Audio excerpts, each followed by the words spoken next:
प्राचीन समय में भागीपुर नामक एक नगर था जिस पर पुंडरीक नाम का राजा राज्य करता था। राजा पुंडरीक अनेक ऐश्वर्यों से युक्त था। उसके राज्य में अनेक अप्सराएं, गंधर्व, किन्नर आदि वास करते थे। उसी नगर में ललित एवं ललिता नाम के गायन विद्या में पारंगत गंधर्व स्त्री पुरुष अति संपन्न घर में निवास करते हुए विहार किया करते थे। उन दोनों में इतना प्रेम था कि वे अलग हो जाने की कल्पना मात्र से ही व्यथित हो उठते थे। एक बार राजा पुंडरीक गंधर्व सहित सभा में विराजमान थे। वहां गंधर्वों के साथ ललित भी गायन कर रहा था। उस समय उसकी प्रियतमा ललिता वहां उपस्थित नहीं थी। गायन करते करते अचानक उसे ललिता का स्मरण हो उठा, जिसके कारण वह अशुद्ध गायन करने लगा। नागराज करकोटक ने राजा पुंडरीक से उसकी शिकायत की।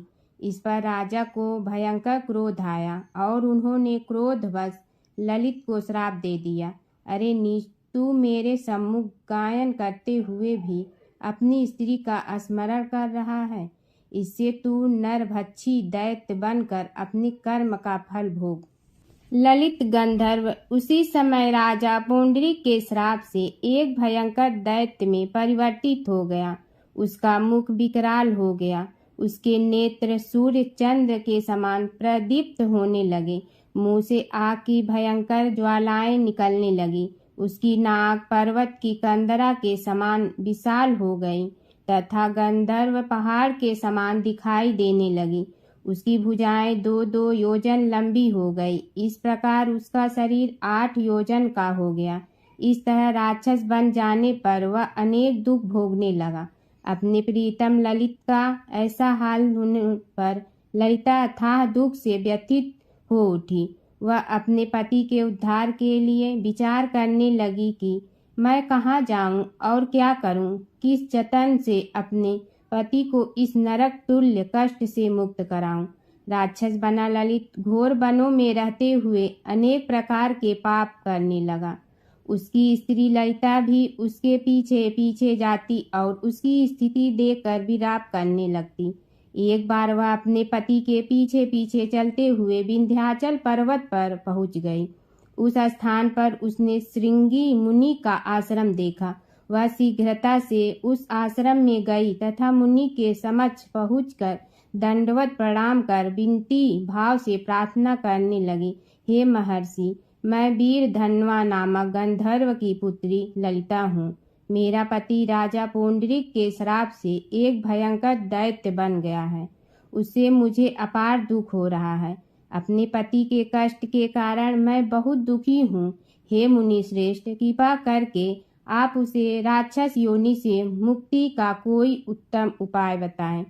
समस्त वृत्तांत सुनकर मुनि श्रृंगी ने कहा, हे पुत्री, चैत्र माह के शुक्ल पक्ष की एकादशी का नाम कामदा एकादशी है। उसके व्रत करने से प्राणी के सभी मनोरथ शीघ्र ही पूर्ण हो जाते हैं। यदि तू उसके व्रत के पुण्य को अपने पति को देगी तो वह सहज ही राक्षस योनि से मुक्त हो जाएगा एवं राजा का शाप शांत हो जाएगा।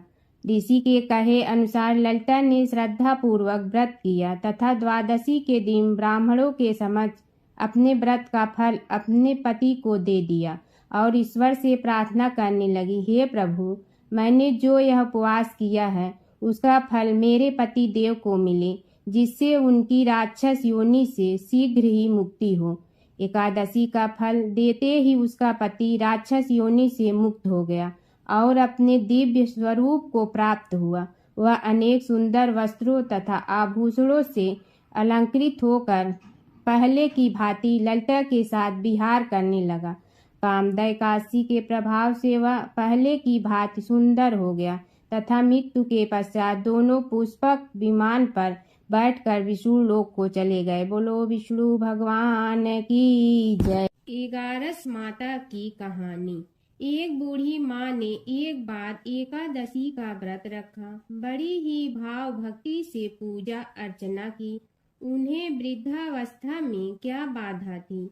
वे तो अपने पुत्र पौत्र की सुख सुविधा के लिए व्रत रखने लगी थी। वे दिन भर तो जरा कठोर मन करके अपनी प्यास को रोके रही। दिन में पूजा पाठ किया, कथा सुनी और पंडित जी को मिट्टी के पात्र में भर कर पानी और ऋतु फल दान में दिए, दोनों भर भर कर वितरण किया। उन्हें गर्मी के कारण बहुत बेचैनी हो रही थी। इस कारण से बड़ी देर तक पानी में पड़ी रही और पानी के कुल्ला करती रही, मुंह धोती रही। तब कहीं थोड़ा बहुत धैर्य बंध पाया। धूप तो तेज पड़ ही रही थी, इस कारण बार बार मुंह सूख रहा था। बूढ़ी माँ बहुत बेचैन हो रही थी। एक बुढ़ापा और दूसरे ए भयंकर गर्मी। वृद्धावस्था की स्थिति को कुछ दूसरी ही प्रकार की होती है। जैसे तैसे रो धो के दिन कट पाया। अब पहाड़ सी रात सामने थी, उसको काटना बड़ा ही कठिन दिखाई दे रहा था। खटिया पर पड़े शांति नहीं मिल रही थी। वे बार बार करवट बदल रही थी। अनेक बार वे बाहर जाती और भीतर आती, उन्हें घर के अंदर शांति नहीं थी। वे पड़ी पड़ी एकादशी माता का स्मरण करती रही। वे कहती रही कि हे माता जी, आप मेरी लाज रखिए, आप ही मुझे शक्ति दे दीजिएगा जिससे मैं भली भांति आपका व्रत कर सकूं और ये पहाड़ सी रात शांति पूर्वक व्यतीत हो सके। प्यास के कारण बूढ़ी माँ की बेचैनी तो बढ़ ही रही थी। उन्होंने धैर्य रखने का बहुत प्रयास किया, किंतु सहनशीलता की सीमा टूट गई और वे घबराकर एकदम चिल्ला पड़ी। बोली कि बचाओ बचाओ। अम्मा का चिल्लाना सुनकर परिवार भर के नर नारी, बच्चे और पड़ोसी एकत्रित होकर बूढ़ी अम्मा की खटिया के समीप पहुंच गए। सबने पूछा कि अम्मा जी, आपको क्या हो गया है?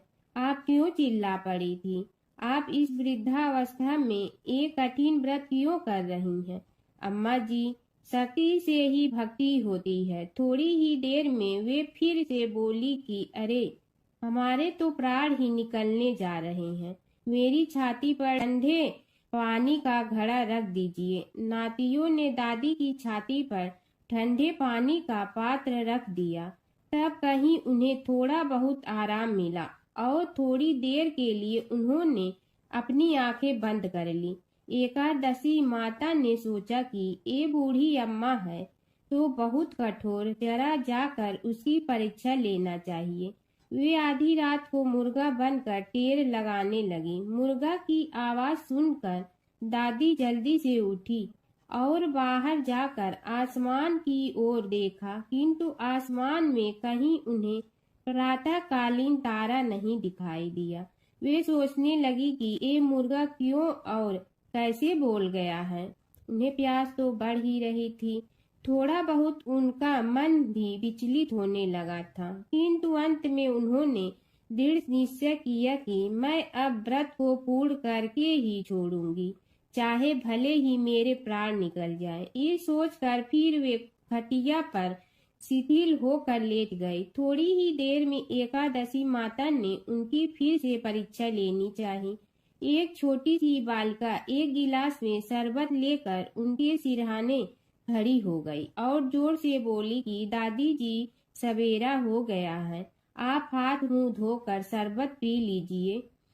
पहले तो शरबत का गिलास देखकर उनका मन ललचाने लगा, किंतु अचानक व्रत का स्मरण हो आया और उन्होंने सोचा कि मैं किसी भी प्रकार से अभी शरबत नहीं पी सकती हूँ, और वे शांति पूर्वक अपनी घटिया पर लेट गई।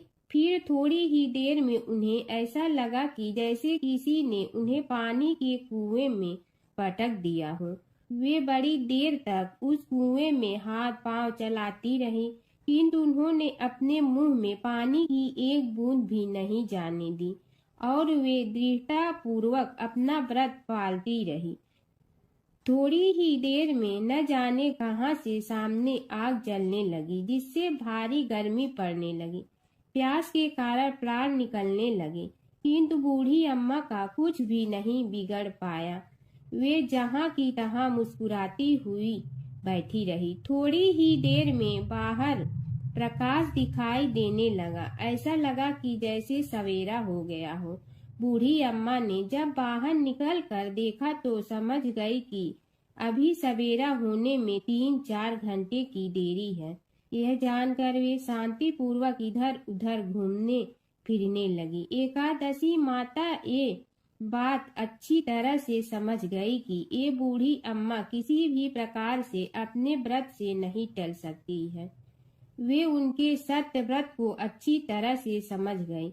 सवेरा होते ही बूढ़ी माँ ने स्नान किया, भगवान का पूजन पाठ किया, एकादशी माता की कथा सुनी, ब्राह्मणों को दक्षिणा देकर भोजन कराया। तब कहीं उन्होंने जल ग्रहण किया। कन्याओं को भोजन कराने के बाद अम्मा ने भोजन किया। उस श्रेष्ठ व्रत के प्रताप से बूढ़ी अम्मा की आयु में वृद्धि हो गई। उनका घर परिवार हरा भरा हो गया। घर में अब उनके कोई अभाव नहीं रहता। वे हर तरह के सुख साधनों से संपन्न हो गई। नाती नतिनों से उनका घर भर गया और वे उसी दिन से 12 महीने की एकादशी का व्रत करने लगी। एकादशी माता के व्रत के प्रताप से इस संसार में हर प्रकार के सुख भोग कर अंत में वैकुंठ धाम को चली गई। ऐसा है तुरंत फल देने वाला एकादशी माता का व्रत। व्रत कथा के साथ पढ़ी और सुनी जाने वाली लपसी तपसी की यह कहानी। एक लपसी था, एक तपसी था। तपसी हमेशा भगवान की तपस्या में लीन रहता था। लपसी रोजाना 1.25 सेर की लपसी बनाकर भगवान का भोग लगाकर जीम लेता था। एक दिन दोनों लड़ने लगे। तपसी बोला, मैं रोज भगवान की तपस्या करता हूँ, इसलिए मैं बड़ा हूँ। लपसी बोला, मैं रोज भगवान को 1.25 सेर लपसी का भोग लगाता हूँ, इसलिए मैं बड़ा हूँ। नारद जी वहाँ से गुजर रहे थे। दोनों को लड़ता देखकर उनसे पूछा कि तुम क्यों लड़ रहे हो। तपसी ने खुद के बड़ा होने का कारण बताया और लपसी ने अपना कारण बताया। नारद जी बोले, तुम्हारा फैसला मैं करूँगा। दूसरे दिन लपसी और तपसी नहाकर अपनी रोज की भक्ति करने आए तो नारद जी ने छुपकर 1.25 करोड़ की एक एक अंगूठी उन दोनों के आगे रख दी। तपसी की नज़र उस अंगूठी पर पड़ी जो उसने चुपचाप अंगूठी उठाकर अपने नीचे दबा ली। तब लपसी की नज़र अंगूठी पर पड़ी, लेकिन उसने ध्यान नहीं दिया। भगवान को भोग लगाकर लपसी खाना खाने लगा। नारद जी सामने आए तो दोनों ने पूछा कि कौन बड़ा, तो नारद जी ने तपसी से खड़ा होने को कहा। वो खड़ा हुआ तो उसने नीचे दबी अंगूठी दिखाई पड़ी। नारद जी ने लपसी से कहा, तपस्या करने के बाद भी तुम्हारी चोरी करने की आदत नहीं गई, इसलिए लपसी बड़ा है और तुम्हें तुम्हारी तपस्या का कोई फल भी नहीं मिलेगा। तपसी शर्मिंदा होकर माफ़ी मांगने लगा। उसने नारद जी से पूछा, मुझे मेरी तपस्या का फल कैसे मिलेगा। नारद जी ने कहा, यदि कोई गाय और कुत्ते की रोटी नहीं बनाएगा तो फल तुम्हें मिलेगा। यदि कोई ब्राह्मण को भोजन करवा कर दक्षिणा नहीं देगा तो फल तुम्हें मिलेगा। यदि कोई साड़ी के साथ ब्लाउज नहीं देगा तो फल तुझे मिलेगा। यदि कोई दिए से दिया जलाएगा तो फल तुम्हें मिलेगा। यदि कोई सारी कहानी सुने लेकिन तुम्हारी कहानी नहीं सुने तो फल तुझे मिलेगा। उसी दिन से हर व्रत कथा कहानी के साथ लपसी तपसी की कहानी भी सुनी और कही जाती है।